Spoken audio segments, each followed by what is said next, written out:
बदलते वक्त और टेक्नोलॉजी के साथ साइबर अपराधियों ने ठगी के तौर तरीके भी बदल लिए। हर रोज ठग अब नए हथकंडे अपना रहे हैं और भोले भाले लोगों को बनाते हैं अपना शिकार, जिसमें कैशबैक का ऑफर सबसे लेटेस्ट तरीका है।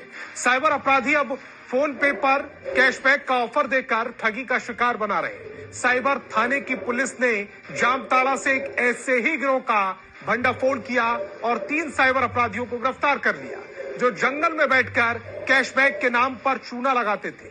इनकी प्लानिंग को डिकोड करती हमारी ये खास रिपोर्ट देखिए। सावधान, अपराधियों ने बुना ठगी का नया जाल। कैशबैक के नाम पर लोगों को कर रहे काल। ठग फोन पे यूजर्स को बना रहे शिकार। जंगल से 3 शातिर अपराधी गिरफ्तार।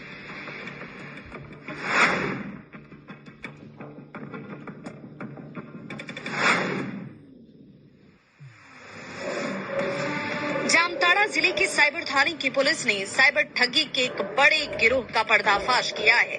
3 साइबर अपराधियों को गिरफ्तार किया गया है, जो आम झरिया के जंगल में बैठकर आम से लेकर घास तक को चूना लगाने का काम कर रहे थे। जंगल में लोगों के खून पसीने की कमाई से मंगल कर रहे थे। फोन कॉल पर लोगों को अपनी जाल में फंसा रहे थे। कैशबैक का लालच देकर लोगों को ठगी का शिकार बना रहे थे। ऑफर के नाम पर चूना लगा रहे थे, जिसकी भनक लगते ही पुलिस ने दस्तक देकर आम झरिया के जंगल में बैठकर ठगी कर रहे 3 साइबर अपराधियों को धर दबोचा, जो ठगी का नया तरीका इजाद कर लोगों ऑफर देकर लूट रहे थे। पुलिस की कस्टडी में दिख रहे यही वो तीनों शातिर अपराधी हैं, जिन्हें साइबर थाने की पुलिस ने गिरफ्तार किया है। तीनों की गिरफ्तारी के बाद जब पुलिस ने ठगी के तरीकों को जानने के लिए पूछताछ शुरू की, तो सभी ने ठगी के पीछे का राज उगल दिया, जिसकी हकीकत जानकर पुलिस वाले भी दंग रह गए, क्योंकि ठगी का तरीका बिल्कुल नया था, जिसमें आसानी से यूजर्स फंसते जा रहे थे। बताएंगे ठगी के तरीकों को, लेकिन उससे पहले तीनों की गिरफ्तारी पर पुलिस ने जो कुछ कहा है वो सुन लीजिए। सूचना मिली थी कि बिंदापाथर थाना एरिया, बागरेली थाना एरिया में कुछ लोग बैठ के साइबर क्राइम में संलिप्त हैं, जिसके आधार पे हमने टीम का गठन किया। हमारे डीएसपी साइबर क्राइम चंद्रशेखर और उनके साथ जयंत तिर्की, देवेंद्र वर्मा, चंदनी भारती, जावेद अंसारी, बाकी टीम के साथ हमने वहां पे रेड किया, जिसमें 3 लोगों की गिरफ्तारी हुई है, जो कि बिंदापाथर थाना क्षेत्र के आम जंगल से गिरफ्तारी हुई है। साइबर थाने की पुलिस की कस्टडी में मुल्ताजिम अंसारी, जैनुल अंसारी और लालू अंसारी दिख रहे हैं। तीनों आम झरिया के जंगल में बैठकर ठगी की वारदात को अंजाम दे रहे थे। तीनों की गिरफ्तारी के बाद पुलिस ने जब तलाशी ली, तो तीनों के पास से 6 मोबाइल फोन फर्जी और 9 फर्जी सिम कार्ड बरामद हुए, जिसमें 3 मुल्ताजिम अंसारी, जैनुल अंसारी और लालू अंसारी 3 लोगों की गिरफ्तारी हुई है। इनके पास से हम लोगों को 6 मोबाइल और 8 मोबाइल सिम जब्त किया गया। पुलिस ने जब साइबर अपराधियों से पूछताछ शुरू की और मोबाइल को खंगाला, तो हैरान करने वाला सच सामने आ गया। अपराधियों के मोबाइल फोन से मैजिक पिन ऐप और फोन पे ऐप से ठगी करने के सबूत मिले, जिसके बाद पुलिस तीनों से सख्ती से पूछताछ करने लगी। पूछताछ में तीनों अपराधियों ने बताया कि सभी मैजिक पिन ऐप से फोन पे पर 2000 रुपए के कैशबैक का मैसेज भेजकर ठगी की वारदात को अंत देते थे। ठग कैशबैक का मैसेज भेजकर लोगों को रिक्वेस्ट एक्सेप्ट करने के लिए कहते थे।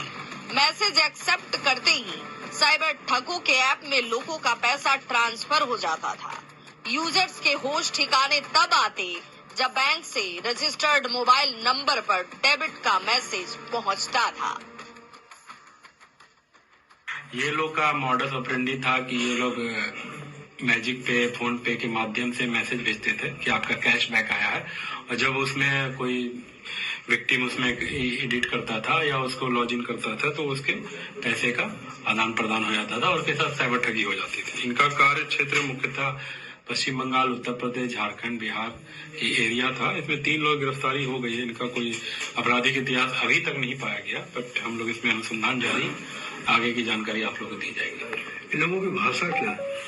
भाषा तो नॉर्मल जो हम लोग बोलते हैं यही बोलते हैं, और कुछ बंगाली बोल सकते टूटी फूटी, लेकिन नॉर्मल जो हम लोग बोलते हैं वही भाषा। पुलिस के मुताबिक साइबर अपराधियों का गैंग आमतौर पर पश्चिम बंगाल, बिहार, उत्तर प्रदेश और कर्नाटक के लोगों को अपना शिकार बना रहा था और मैजिक पिन ऐप से फोन पे पर 2000 रुपए कैशबैक का ऑफर भेजकर लोगों को चूना लगाने का काम कर रहे थे। लेकिन अब सभी के दिन और रात दोनों ही जेल की सलाखों के पीछे कटने वाले हैं।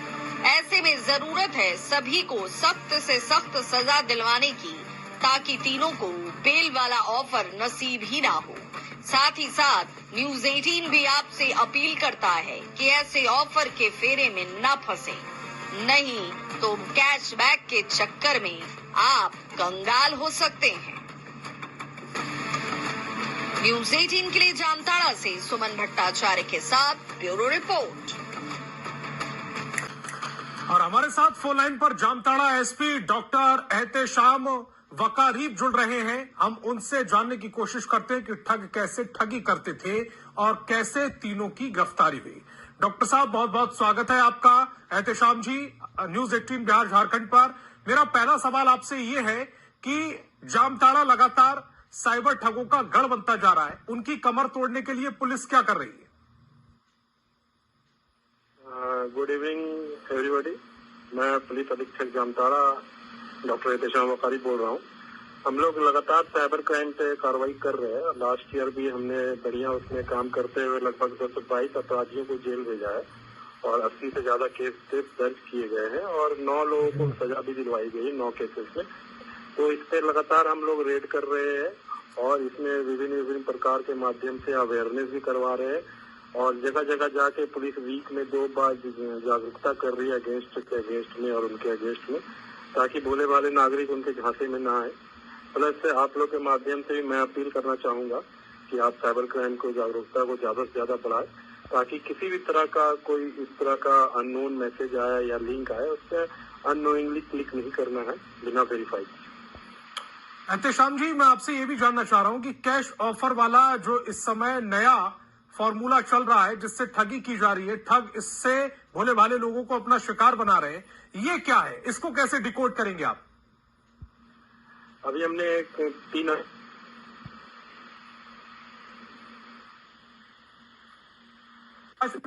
लोग जो, हाँ आपकी आवाज आ रही है मुझे, मेरी आवाज आ रही है? जी जी बोलिए। हाँ, तो कैशबैक का मैसेज भेजते थे ये अपराधी और इस पे जब भोले भाले नागरिक इसकी झांसे में आते थे तो वो उसको अपना जो डायरेक्शन वो देते थे उधर से फोन के माध्यम से और आस्ते आस्ते उनसे ओटीपी ज्ञात करके या स्क्रीन शेयर करके उनका जो खाते में पैसे रहते थे उसको उड़ा लेते थे। तो इसमें 3 अपराधियों को गिरफ्तार किया गया है, आगे भी अनुसंधान जारी है। मैं आपसे ये भी समझना चाह रहा हूं कि लगातार सोशल मीडिया के दौर में इस तरह के जो प्रलोभन वाले मैसेज आते हैं, अब ये तय कर पाना बड़ा मुश्किल हो गया है कि कौन सा बैंक की तरफ से ये ऑफर मिल रहा है, कौन सा ठगों की तरफ से ये ऑफर मिल रहा है, कौन सा मैसेज बैंक की तरफ से आया है या कौन सा मैसेज ठगों की तरफ से आया है, या जो जिस तरह का हम फोन पे, गूगल पे, इस तरह के जो ऐप चला रहे हैं उनकी तरफ से मैसेज आया है, इसको कैसे डिकोड करेंगे? हाँ, ये जरूरी है कि हम लोग उसका वेरीफाई कर ले कि मैसेज जो ठगी की तरफ से आ रहा है ठगों के द्वारा, वो नंबर और उसके थोड़ा डिटेल्स जाके देख सकते हैं। अदरवाइज अगर इस केस कोई भी कंफ्यूजन है तो अपने नियरेस्ट बैंक में नियरेस्ट जो उसके सर्विस प्रोवाइडर है उनके साथ जाके तब फिजिकली वेरीफाई करके करें in case of confusion. Otherwise message में इनफ रहता है सजेशन, जिससे अगर थोड़ा सा भी जागरूकता रखेंगे तो आप पहचान सकते हो कि नकली मैसेज। न्यूज 18 बिहार झारखंड के प्लेटफॉर्म से आप लोगों को किस तरह से जागरूक करना चाहते हैं, कोई अपील आपकी? बिल्कुल, मैं आप लोग के माध्यम से दोबारा अपील करना चाहता हूं कि साइबर क्राइम की जागरूकता ही सबसे बड़ी इसकी सॉल्यूशन रहेगी। जो पब्लिक जागरूक रहेंगे कैसे वेरीफाई करना है, बिना जाने पहचाने चीजों को फॉरवर्ड नहीं करेंगे, अननोन मैसेज पे ओटीपी शेयर नहीं करेंगे, अननोन कॉल्स पे, अननोन व्हाट्सएप लिंक पे कोई क्लिक नहीं करेंगे, तो जागरूकता रहेगी तो इससे बहुत हद तक बचा जा सकता है। बाकी हम पुलिस हर तरह से इसमें सहयोग। मेरा आखिरी सवाल आपसे ये है कि अगर कोई साइबर ठग का शिकार हो जाता है, ठगी का शिकार हो जाता है, तो पुलिस से कैसे संपर्क करे? साइबर पुलिस से संपर्क करने का तरीका क्या हो सकता है? अगर किसी को ठगी के शिकार हो रहे हैं तो एक भारत सरकार के द्वारा पोर्टल जारी किया गया 1930 कंप्यूटर क्राइम पोर्टल, उस पर आप तुरंत उसमें अपडेट कर सकते हैं ऑनलाइन अपने मोबाइल के माध्यम से, कंप्यूटर के माध्यम से। और इनकेस आपको डिटेल देना है तो अपने नजदीकी थाना में जाके शिकायत दर्ज करा सकते हैं। और सभी जगह पूरे इंडिया में अब साइबर क्राइम को लेकर काफी बढ़िया अनुसंधान हो रहा है। एमएचए और हर स्टेट गवर्नमेंट इसमें कोऑर्डिनेट कर रही है, तो इसमें ज्यादा से ज्यादा अपराधियों से गिरफ्तारी हो रही है और कार्रवाई हो रही है।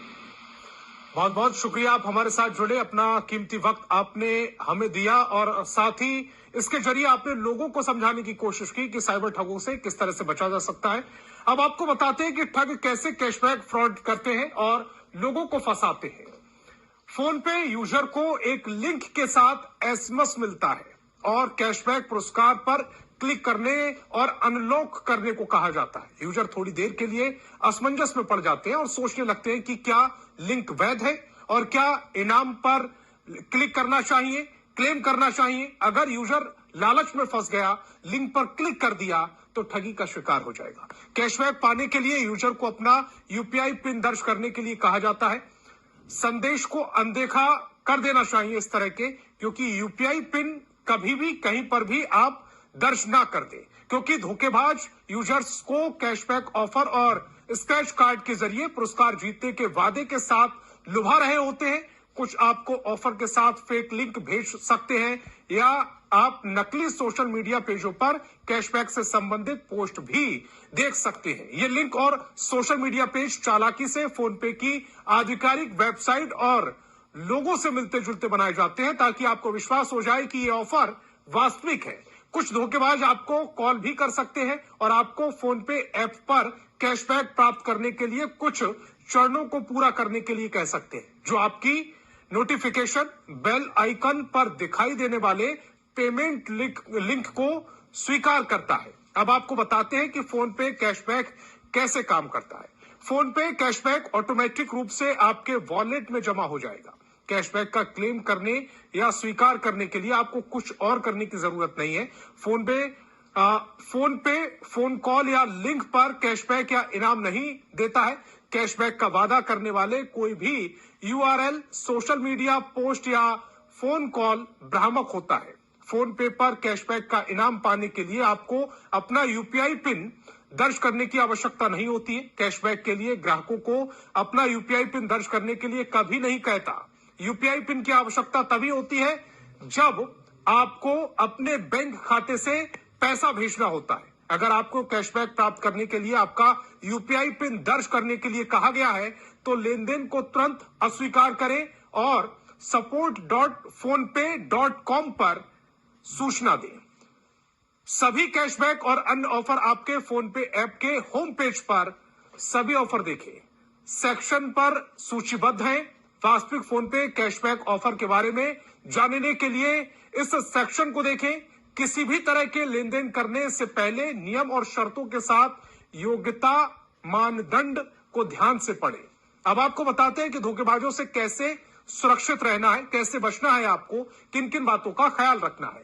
केवल परिचित सोर्स से पेमेंट अनुरोध स्वीकार करें। पेमेंट रिक्वेस्ट किसी को भी भेजा जा सकता है जो आपकी यूपीआई आईडी जानता है। अनजान सोर्स से पेमेंट रिक्वेस्ट स्वीकार ना करें। याद रखें, जो कोई भी आपका फोन नंबर जानता है वो आपकी यूपीआई आईडी से पैसे का रिक्वेस्ट कर सकता है। अजनबियों से फेक कॉल, पेमेंट रिक्वेस्ट पर अनदेखा करें। आपको कैशबैक की पेशकश करने वाले कॉलर से बात ना करें, भले ही वे फोन पे प्रतिनिधि होने का दावा करें। अगर आपको किसी अनजान नंबर से कॉल आता है जो दावा करता है कि आपका मित्र परिवार से है, तो कृपया कोई भी पेमेंट लेन देन करने से पहले सुनिश्चित करें कि आप उन्हीं से अच्छी तरह पहचानते हैं। एक और जरूरी बात याद रखें कि कभी भी गोपनीय जानकारी जैसे कि यूपीआई पिन, ओटीपी, सीवीवी और कार्ड की जानकारी किसी के साथ साझा न करें, जिसमें फोन पे अधिकारी भी शामिल हो सकता है।